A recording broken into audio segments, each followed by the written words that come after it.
যাকেই আমার হাতের তৈরি করা এই রসমালাইটা খাইয়েছি সবাই কিন্তু আমাকে বলেছে আপনার তো দোকান দিয়ে দেওয়া উচিত, কারণ মিষ্টির দোকানের থেকেও বেশি সুস্বাদু হয় আপনার হাতের তৈরি এই রসমালাই। কিন্তু বিশ্বাস করুন, এই রসমালাইটা বানাতে আমার সময় লাগে মাত্র 15 মিনিট। 15 মিনিটে একদম সহজভাবে নো ফেল পদ্ধতিতে আমি এই রসমালাইটা তৈরি করি। আপনারাও কিন্তু আজকের পরে সহজভাবেই এই রসমালাইটা তৈরি করে নিতে পারবেন।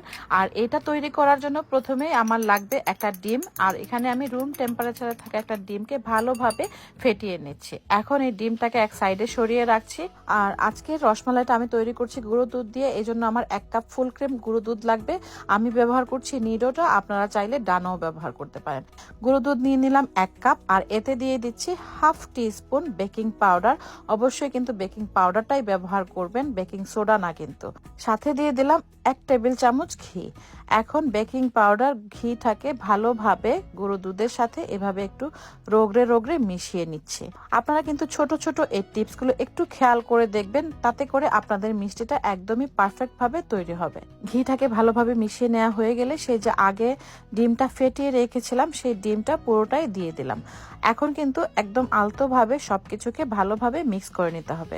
খুব বেশি প্রেসার দিয়ে যে এটাকে মিক্স করতে হবে তেমনটা না, মানে ডিমের সাথে ভালোভাবে দুধটা এভাবে মিশে গেলেই কিন্তু আমাদের মিষ্টি তৈরি করার ডোটা তৈরি হয়ে গেল।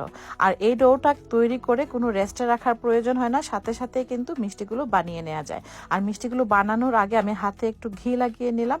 এরপর এরকম অল্প অল্প ছোট ছোট পর্শন নিয়ে গোল গোল করে মিষ্টিগুলো তৈরি করে নিচ্ছি। আমি মিষ্টিগুলো এই সাইজের করে তৈরি করছি, কারণ এগুলো দুধে দেওয়ার পর মানে শিরাতে দেওয়ার পর আরো একটু কিন্তু সাইজে বড় হয়ে যাবে। এভাবে একটা একটা করে মিষ্টিগুলো তৈরি করে নেওয়ার পর আমি এরকম একটা ক্লিং ফিল্ম দিয়ে উপর দিয়ে কাভার করে রাখছি, যেন মিষ্টিটা ড্রাই না হয়ে যায়। আপনারাও চেষ্টা করবেন এরকম কাভার করে রাখতে, এতে করে মিষ্টিগুলো ময়েস্ট থাকবে, ড্রাই হয়ে যাবে না, মানে দুধে দেওয়ার পর ফেটে যাবে না।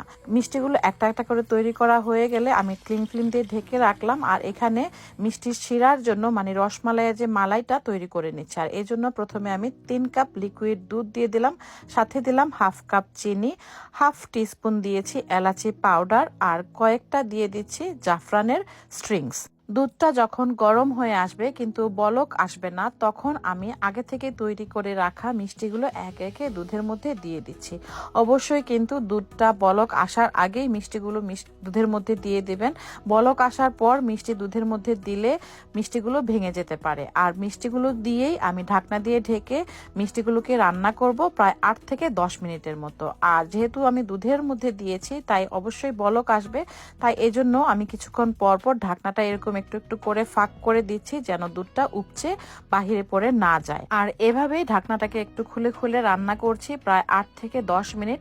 প্রায় 10 মিনিট পর দেখুন মিষ্টিটা কিন্তু একদম পারফেক্টলি কুকড হয়ে গিয়েছে। আর আমি মিষ্টির প্যানটা ধরে এরকম একটু দুলিয়ে দুলিয়ে দিচ্ছি, যেন চারিদিকে মিষ্টিটা সুন্দরভাবে কুকড হয়। আর দেখুন মিষ্টিগুলো কত সুন্দর করে সাইজেও কিন্তু একটু বড় হয়ে গিয়েছে, আর দেখতে কতটা লোভনীয় লাগছে। মিষ্টির শিরাটাকে একটু টেস্টি করার জন্য আমি এখানে হাফ কাপ লিকুইড দুধের সাথে 2 টেবিল চামচ গুঁড়ো দুধ গুলিয়ে দিয়ে দিলাম। আমি নর্মালি এভাপোরেটেড দুধটাই ব্যবহার করি, কিন্তু আজকে আমার বাসায় এভাপোরেটেড দুধটা ছিল না বলে আমি এরকম গুঁড়ো দুধটাই গুলিয়ে দিয়ে দিলাম। আর একদম নামানোর আগে আমি একটু গোলাপ জল দিলাম।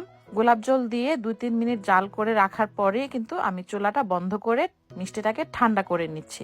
মিষ্টিটা যখন পুরোপুরি ঠান্ডা হয়ে গিয়েছে তখন আমি একটা বাটিতে পরিবেশন করে নিলাম, আর উপরে কিছু বাদাম কুচি দিয়ে সাজিয়ে নিলাম।